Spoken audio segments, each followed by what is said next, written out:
My wife and I do not share videos or photos of our kids on the internet, and I'm gonna try to explain this as quickly as possible for everybody. I'm gonna preface this by saying, because I'm sure one of the comments are gonna come up, no, I don't think you're a bad parent if you do it. I used to do it as well with my older kids. But over time, you learn.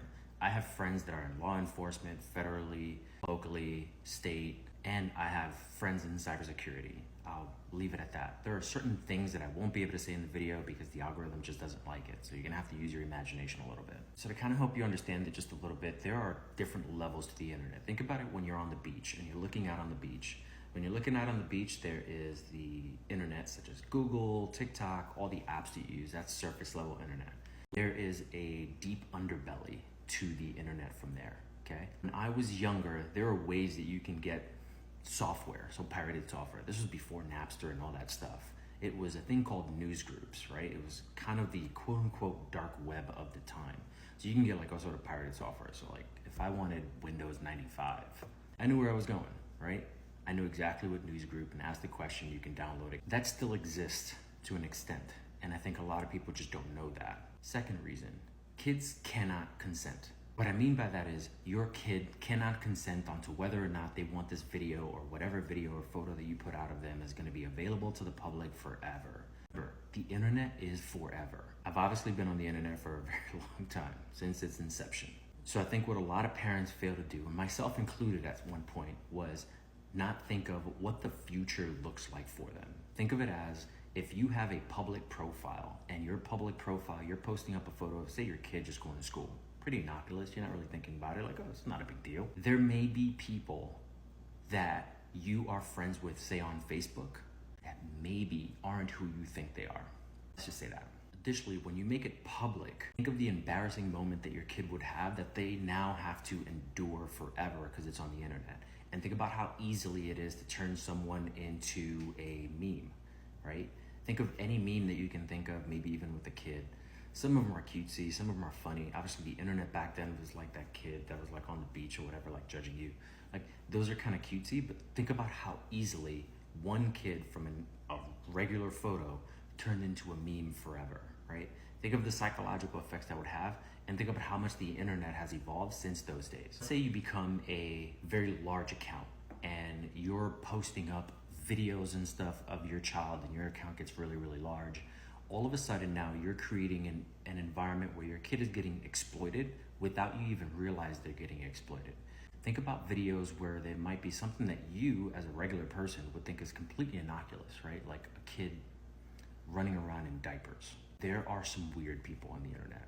It's the easiest way I can say that. So this is a great article from Harvard Graduate School of Education. Fantastic article that I think a lot of you should read. It's dated back to 2019, and this actually spawned additional research that came out afterwards. This article highlights a lot of the reasons why parents need to pay a lot more attention to social media, not necessarily just for the psychological aspect of what it has on your teen. That's a completely different video.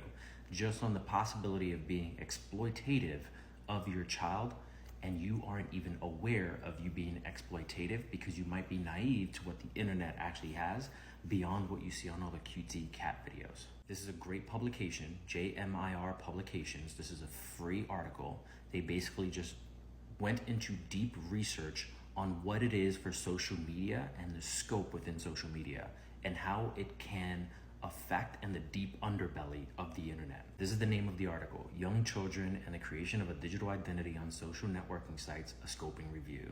Very good article, go back and read it. I'm not gonna go through it with all of you here, but you can definitely go look this up. Here's something a little bit more recent from PBS News, and it's a full-on podcast that you can listen to.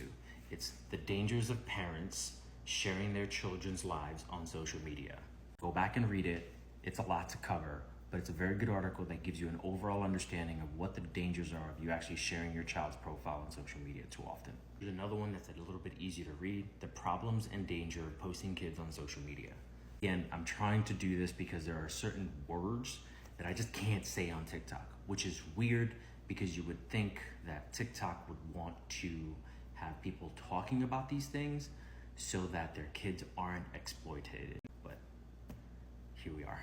Read those because I think it's going to give you a lot of additional context that'll help you out.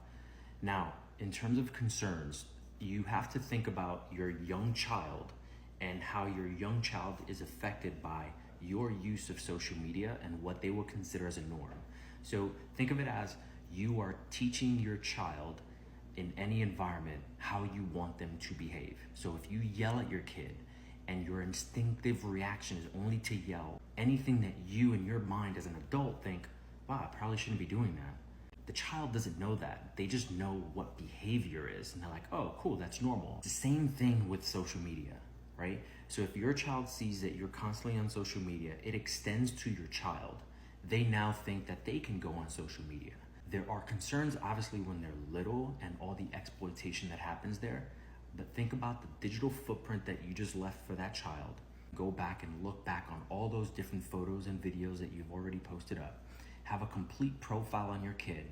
Now your kid is 10, 11, 12, 13, 14, 15. You see where I'm going?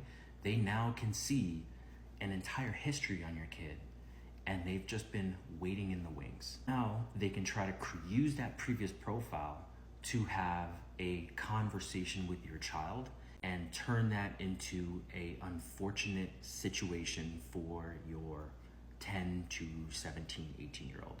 Think of it that way. So this video got long enough, so essentially I'm gonna make a part 2 on our solutions. Hope this helps.